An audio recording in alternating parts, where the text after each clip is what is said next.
Pennant races are heating up, and so is the race for most valuable player. You are Locked On MLB, your daily MLB podcast. Part of the Locked On Podcast Network, your team every day.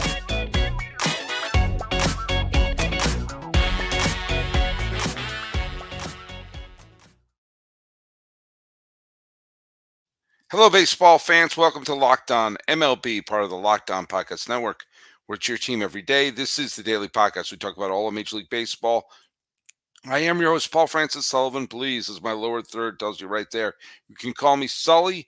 I am an Emmy-nominated television producer who has been a baseball podcaster for the last, 10, 11, 12 years now. And this is my fifth full season here at the Locked On Podcast Network, where it is your team every day. Follow us at Locked On MLB Pods on Twitter and or whatever it's called now, and Instagram. I'm your pal Sully Baseball on Twitter, Sully Baseball Podcast on Instagram. And please subscribe to the YouTube channel. Hit subscribe and tell your friends.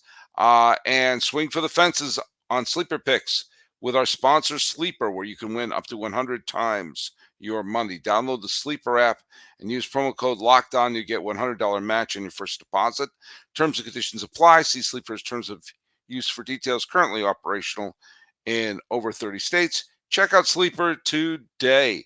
On today's episode, we're going to be talking a little bit with Millard Fillmore in segments 2 and 3. You saw segment 1 on yesterday's show, which turned into a Mariners Center episode with Ty Gonzalez. We'll listen to the rest of my conversation with Millard. We do talk about the surging Diamondbacks, who had a wild weekend and have inserted themselves cleanly back into the playoff picture. However, tonight's game, I'm recording this late on Monday, the D-backs were brought back down to earth by the LA Dodgers, back-to-back homers in that one there. The D-backs are actually up 4-3 at one point, but the Dodgers came storming back to win that game. Hey, before we get too deep into the events of what happened on Monday night, let's check out our trivia question, which I said that the Mariners have won 2 postseason series with a walk-off win and a future Hall of Famer scoring the winning run. We knew about Ken Griffey Jr. scoring on Edgar Martinez's double in 1995. A couple of people got it right, including Podunk Party, I think I'm pronouncing that right, who said, M's fan knew it, the Carlos Guillen walk-off drag bunt, and it was Ricky Henderson. That's right.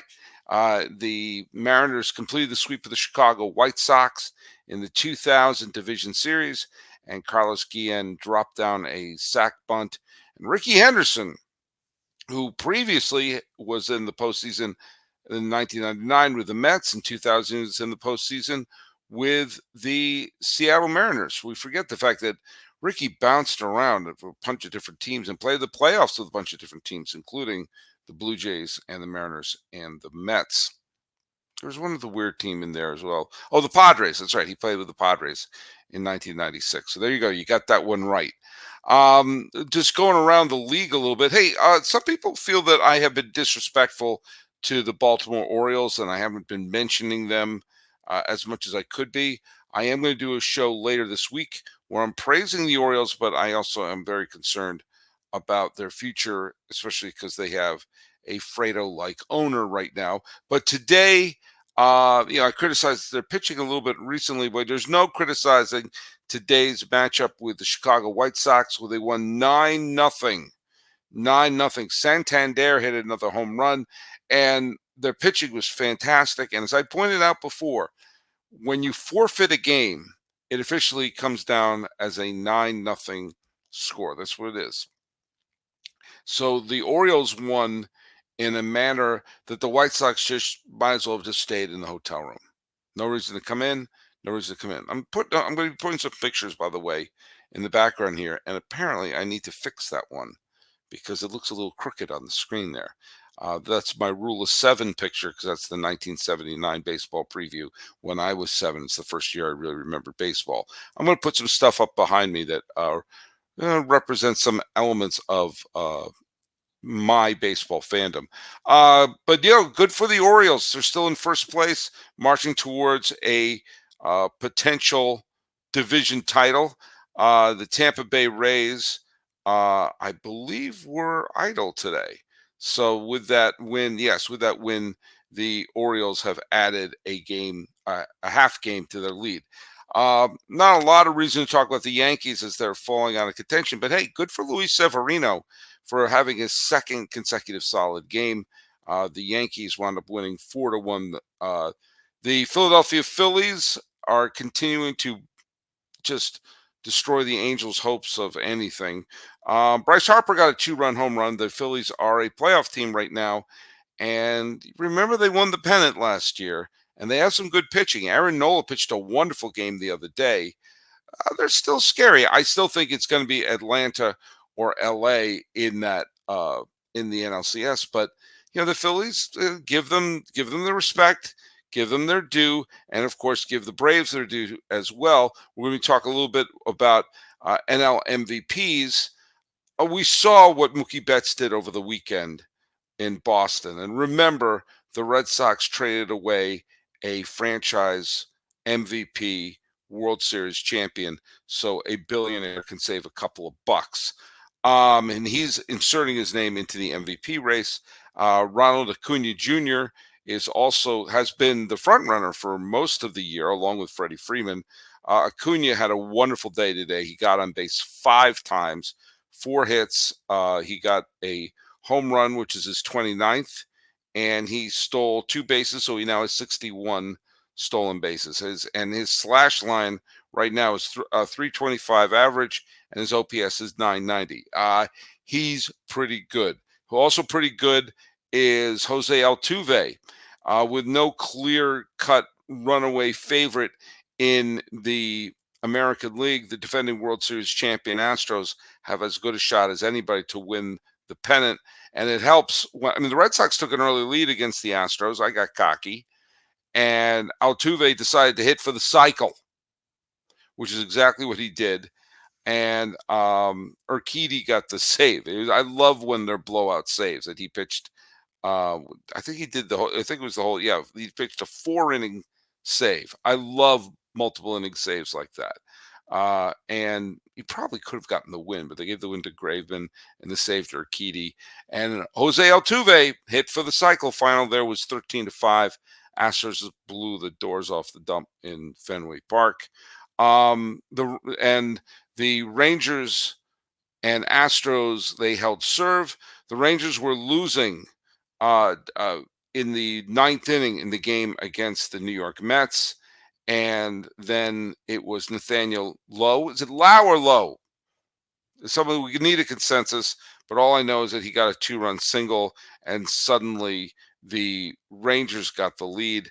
And next thing you know, the Mets wound up losing another game in the game where Max Scherzer returned to the Mets in his storied career with the Mets. By the way, I hope if you're doing your sleeper app, you're putting in Royce Lewis of the Twins. In his second straight game, he hit a grand slam. This one helped the Twins beat the Guardians and move ever closer to a division title. By the way, break up the Brewers. I talk a lot about how maybe the Phillies could do it. Maybe the Braves and Dodgers are the front runners. But you want the Milwaukee Brewers right now are on a 9-game winning streak. 9 straight games. And they are pretty much icing the National League Central right now and will have good pitching. And in today's game, their 9th win in a row was a 6-2 victory over the Chicago Cubs, which, of course, pads their lead in there a little bit. And one of the big heroes there, Christian Yelich, having him back, being a solid player. He got his 17th home run of the year to lead off the game. Mark Canha also had a home run. He was picked up from the Mets. I mentioned the Braves, and Acuna blew out the Rockies 14-4. The Giants are trying to stay in that wild card race, and Patrick Bailey got a big double, and the Giants beat the Reds, who were also struggling to get into the wild card race again. And the Seattle Mariners, who we talked a lot about on yesterday's show. Wu pitched well. Julio Rodriguez got yet another another big night. He got 4 hits. He would have owned baseball if not for Jose Altuve's big night against Boston. And the Mariners blanked the Oakland A's 7-0. So they remain in first place by themselves. So that's taking a look at the night on Monday. When we come back from this break, Millard from Locked On Diamondbacks is going to be here. We're going to be talking about some of the NL wildcard race going on and breaking down our thoughts on the National League MVP, which for a while looked like it was an all but foregone conclusion that it belonged to Ronald Acuna Jr., but now 2 Dodgers, Freddie Freeman and Mookie Betts, are making the process of figuring this out a little more difficult.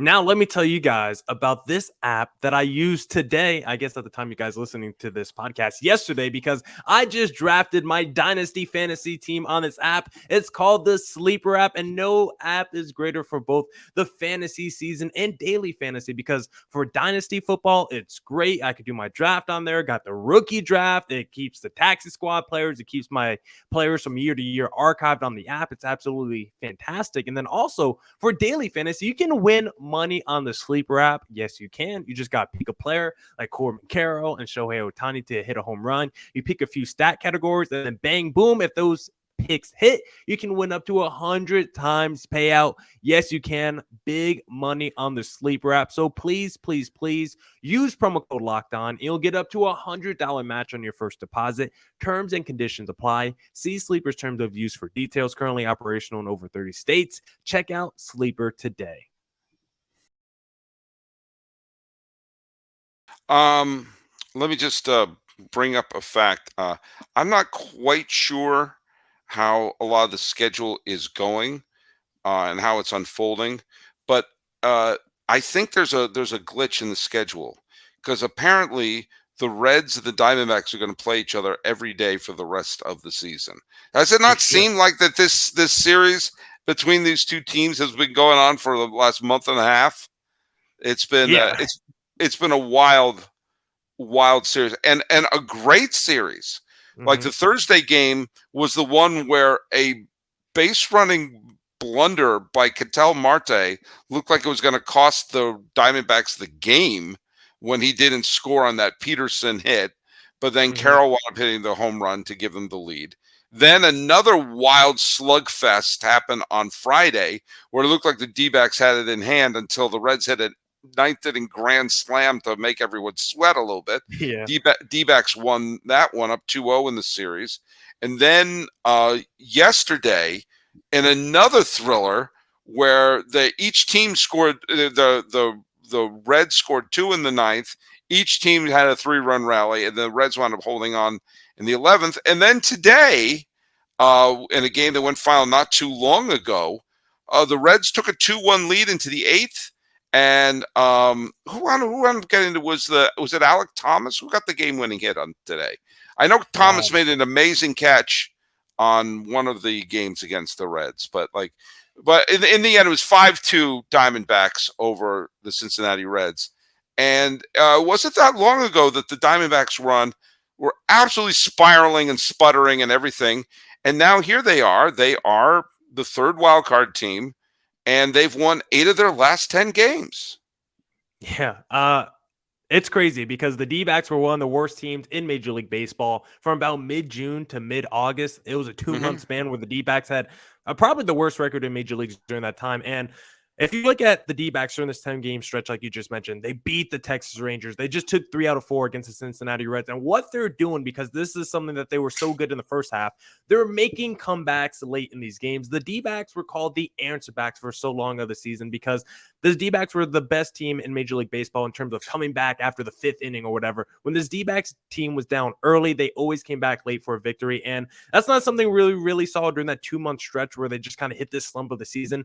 Their bullpen was bad. Their rotation was bad. Their offense was struggling. But now their offense is starting to heat up again. Their rotation against the Cincinnati Reds team was really good. Merrill Kelly was nasty. Fott was good. We saw Slade today be really good. The issue is still for the D-backs is that bullpen. Paul Sewald has been really good for the Mariners. Has been really good for the D-backs from the Mariners. He seems to really solidify that closer role. But outside of him and Kevin Ginkel and Kyle Nelson, you basically have 3 guys that you trust in the bullpen. Then everyone else is a wild card. So you kind of need your rotation members to go 6-7 innings deep to really limit the amount of relievers you use in a ball game. But the D-backs are at least finally back on track. They need to win this series against the Cincinnati Reds, who own the tiebreaker over the D-backs. And you look at the D-backs schedule coming up, you're going to face the Cubs 2 more times the rest of the way. The D-backs have a very tough schedule. Talking with Bryce Patrick of Locked On Rangers last week, the D-backs kind of decide the fate of the AL West because they just played the Rangers recently. Their last series on the year is against the Houston Astros. So the D-backs in the AL West are kind of tied for the rest of the season. And it's just nice to finally see the D-backs get back to winning, because at one point they were like 3.5 games back out of the wild card race. I'm just finally happy to see them back in the mix and starting to win games again. And I also think because of all the teams that are equipped for the best of 3 wild card series, there's few that's better equipped than Arizona is, because you can throw Galen and you can throw Kelly 1-2. You know you're going to win one of those 2 games. You know, knock on glass for the Diamondbacks. When you take a look at, I know you don't try to make matchups. You don't try to say, I hope we get this team instead of that. But as of right now, Diamondbacks would play Milwaukee. That's an interesting series because both of them have good starting pitching right at the top. You'd probably have Galen versus Corbin Burns in game 1. I mean, that's as good a matchup as you're going to see in game 1 of a playoff series. I think that'd be an interesting series, I think, because both of their strengths kind of match each other. But I would lean a little more. That's definitely a series that Arizona could win. But Arizona could win against Philadelphia.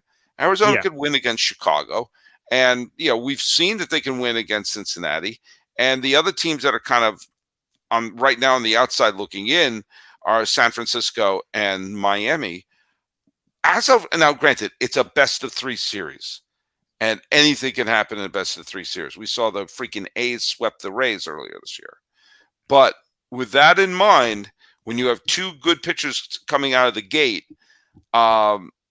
it's going to, it's whoever, it'd be a stunner if it's not Atlanta or Los Angeles coming out of the NL going into the World Series.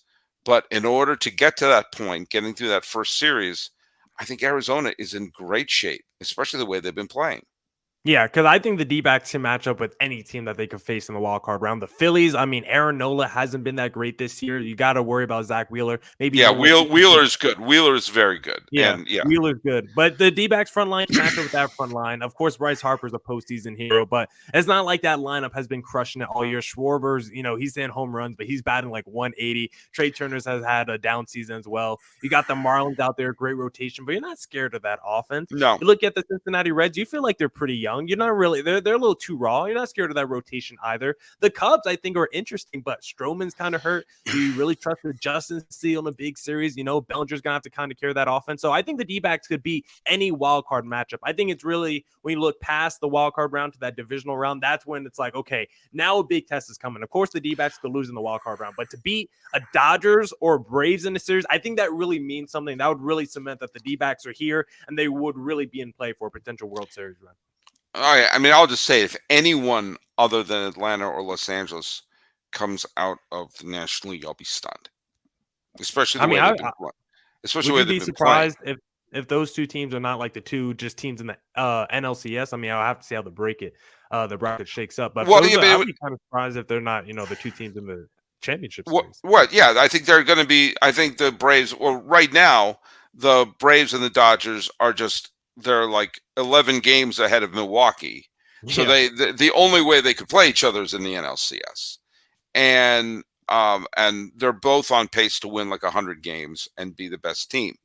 I mean, last year they were the two best teams as well, along with the Mets, and the Mets lost in the wild card series, and then we saw that Philly upset the Braves, and the Goose showed up, and the Padres upset Los Angeles. I think that's a little bit of a fluke that both happened. I mean, I think we've seen how the Dodgers are playing, and we'll talk a little bit in the third segment about the fact that the NL MVP race is really getting interesting with some big players from Atlanta and from LA. And I think it's safe to say that the NL MVP is going to come from one of those two teams. But, look, for all the wild card teams, they all have talent. Right now, the wild card series team would be Milwaukee as a division winner, Philadelphia, Chicago, and Arizona, and Cincinnati, San Francisco, and Miami are on the outside looking in.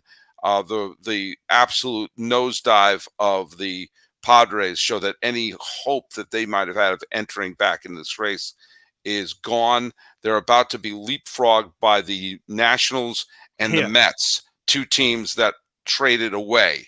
So, that's just fun overall. Just because looking at the standings today and seeing that the Nationals are tied with the Padres, I'm like, that's the team that blew up, trading away their superstar to the Padres and got back all these pieces, and now they're in the same position still a year later. And good for the Nationals for re-upping Rizzo, their general manager, and Dave Martinez. Instead of just saying, well, we stink and let's just clean house, they said, wait a minute, this is the general manager who built the team that won a ton of divisions in the 2010s and wound up winning the World Series in 2019. And they went through a whole bunch of managers. Remember, they had Dave Martinez, they had Matt Williams, they had Dusty, but they won with Dave Martinez. And they said, hey, look at Dave, we traded everything that wasn't nailed down last year or 2 years ago. And now the team bears very little resemblance to the team that won the World Series in 2019. And yet they've been playing very good baseball, and there's a ton of young talent on that team. And they're saying, hey, we trust you to be the one to manage this good young talent. So I like the fact that the Nationals said, all right, we're here, we'll be our shepherd. And they're showing some faith in the team. And I bet the Nats are going to be better. I mean, they've been playing excellent baseball. That I don't think they're going to hit 500, but I thought they were going to be a 100-loss team. And they're probably not even going to lose 90. Yeah, and so also that's a good step for them. I don't know if you can answer this, but do you know if a player retires, does that money come off the books? Because I mean, with Steven Strasburg now retiring from Major League Baseball, I mean that's $35 million a year that's going to be coming off the books. I wonder how much of that, because he's also been injured, how much of that they can recoup in insurance as well. I don't know the answer to that, and I won't by the end of today, because when you and I are done recording with this, I'm going to lay down and I won't be looking up the intricacies of finance regarding it. And this sounds like we're entering into a plug for Dave.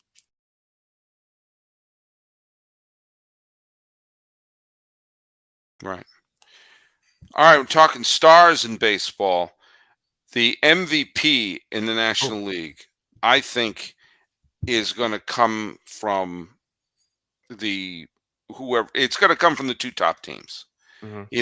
Look, we've had some other very fine players play for some other teams. Arise for a while looked like he was a candidate when he was with the Marlins.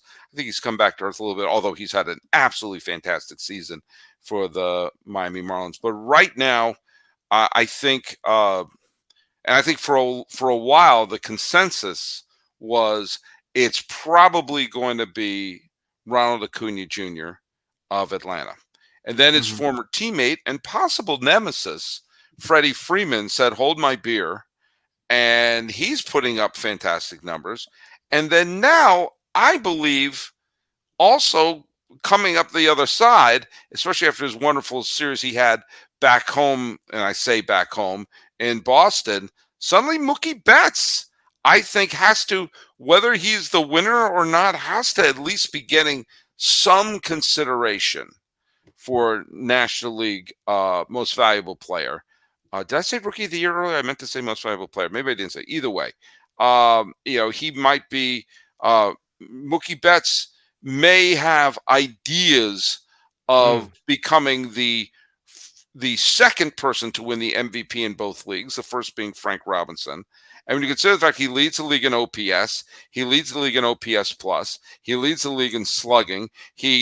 I don't know if we're allowed to talk about RBIs, but he already has 90 some odd of them. I like it. He's 30 some odd home runs. Oh yeah, by the way, has been playing the outfield and the infield, and is still a Gold Glove caliber player in the outfield, and has done pretty well as an infielder. All things considered, you have to start to include him in the conversation. Not just include him. I'm actually looking at FanDuel right now, Sully Baseball, and FanDuel has actually moved him into the favorite for the NL MVP at -140, where Acuna is second at +125, and then Freddie Freeman third at +850. So if the polls ended today, Mookie Betts would actually be the betting favorite according to FanDuel, which is maybe kind of crazy because I don't know if Acuna's done anything to lose his number one spot. I think Mookie Betts is heated up. That Dodgers team is heated up, but I don't know if Acuna and the Braves has done anything to lose that number one position. I mean, he still has 59 stolen bases, still leads in OBP and runs scored, but it's going to be a tight race. Do you ever think that maybe because Freddie Freeman and Mookie Betts are on the same team, like maybe they cancel each other out? I don't know how we feel about shouldn't. that. I don't think they should. I don't think that should come into consideration. I mean, the interesting thing is like Acuna has the best on base percentage. Mm-hmm. Betts has the best slugging percentage. They both have BA. What? Freeman has the best batting average. Yeah. They both have a ton of home runs. Acuna hasn't driven as many because of his position in the batting order. But he's also, he's stolen 59 bases. He's been caught 11 times too, but if you steal the 59 bases, think about the number of times that means a single or a double essentially it becomes a single, or a walk essentially becomes a double with him there. Again, makes all the big plays, and you look at what those three players mean to their team. The nice thing about these three MVP candidates, Acuna Jr., and I think it's pretty safe to see that's going to be your top three, barring injury or a massive slump. Your top three are going to be Acuna, Freeman, and Betts. The nice thing is they tick all the boxes, whether you're an advanced metrics type or an old school type. Whatever metric you like, or whatever way you like to look at the most valuable player, they tick all the boxes. They got all the advanced stats on their side. The offensive stats of Freeman have been, wow. I mean, he just talk about someone who has been living up to that contract, and this is second year in Los Angeles. And for both Betts and Acuna, and to a degree Freeman, this is also this has nothing to do with the MVP voting because that's a regular season award. But you look at what this is, kind of a legacy year for the Braves and for the Dodgers. They both won a World Series this decade. They both know that adding another World Series to the ledger would mean so much to the franchise, and also mean a lot to each one of them. Betts was part of the championship that won in 2020, but that was the weird COVID championship, and that felt a little strange. Freddie Freeman was a key part of the Braves winning the World Series. He caught the final out of the World Series, but then they immediately let him go. And there's a little bit of a chip on his shoulder of, wait a minute, why aren't I the first baseman of the Braves forever? And to sort of show which he should have been. No offense, Matt Olson's been a great, great player. Yeah. And then Acuna, remember, he got a ring for being part of the 2021 team, but he was hurt. Yeah. He didn't get to play in that World Series. Eddie Rosario took his place. So the idea of each one of these guys has something to prove, I think makes this just makes it a really, really fun potential when you look at which one is the most valuable player, which one has the best record for this year. I think it's really intriguing for all three of them. Yeah, and Matt Olson could really if he wants to get into second or third in this race, he could too, because he could potentially hit, if he wants to go on another heater, hit like 52 bombs to end the season. But I think the craziest stat among the top three guys we just discussed, when you look at Freddie Freeman's stats, he has 17 stolen bases. No one considers Freddie a burner. He's 33 years old, about to be 34. He's 6'5", 220. He's a big guy. He's almost double the amount of steals as a Mookie Betts. I just think that's incredible that Freddie Freeman at his age is moving that well. Well, it also may be a situation that it's less about his speed and more about, there are always guys who stole a ton of bases that weren't necessarily track stars, but they just knew how to read the pitcher. They knew when to run. They knew how to do it strategically. But as of right now, maybe this is biased because I've been saying this for so long for this year. I'm leaning towards Acuna, but you can convince me Freeman. You can convince me Betts. Yeah, I'll probably go on Acuna as well. But Mookie Betts, the way he's heated up in this, post All-Star break, and he's also got the podcast. Like, Mookie Betts is a personality and a brand onto himself. He was ingratiated back in Boston this past week. Yeah. I just don't think, I think probably Mookie Betts outside of like a Shohei Ohtani probably has the highest Q score among like fans in Major League Baseball. Like, I don't know anybody who's like, oh, I don't like Mookie Betts. I hate the way he plays. I hate the way he trash talks. Like, I think every Major League Baseball fan is just a fan of Mookie Betts. I still hate that he's not on the Red Sox, but I digress. Whenever I see him back in Boston, there's always a feeling inside me. It's like, I cannot believe this man is not a lifer with the Red Sox. And it feels like the same day as the day he got traded. Like, that feeling has never gone away every time I see him in a Dodgers uniform back in Boston. No. And, the Red Sox are doing okay. They're going to have a winning record. They're on the fringe. But this guy should be 50, should be retired. He should be looking at breaking all the, the records on the team. But, what are you going to do? Connor Wong, best player from Betts deal? Probably. Man, he's the only guy left, I think. Yeah, I think so. Or Verdugo. Well, no, Verdugo. Yeah. Okay, Verdugo was in there. Verdugo was there, yeah. But yeah, Jeter Downs was not the star. But well, look, we're going to find out coming down the stretch. All right, so we got a big week of baseball coming up here. Some big matchups coming around. Who are the Diamondbacks playing this upcoming week? Oh, I believe they play the Los Dodgers next, actually. But they set up their pitching, so it's going to be Gallen, Kelly, and then Fott. Hopefully they're 1-2-3 against the Dodgers. All right, and we're going to see what happens with this Wild West as the Mariners are going to be playing the Oakland A's, which is going to be, who knows? The A's every once in a while will surprise you. The Rangers are going to be playing the Mets, and that's going to be interesting. And then, of course, the Astros and the Red Sox are playing, and it's Chris Sale Day for you Red Sox fans. So, anyway. So, thanks for listening to the show. Follow us at Locked On MLB Pods on Twitter and on Instagram. I'm your pal Sully. I'm at Sully Baseball on Twitter, Sully Baseball Podcast on Instagram. Millard, where can people follow your show? Yeah, I create Thomas24 for the personal account. Look up Locked On Diamondbacks, both Twitter, Instagram for the podcast handle, streaming on all podcasting platforms. And please hit subscribe on the Locked On Diamondbacks YouTube channel. All right. On behalf of Millard Thomas of Locked On Diamondbacks, I am Paul Francis Sullivan of Locked On MLB. Please call me Sully and let's fist pump for another week.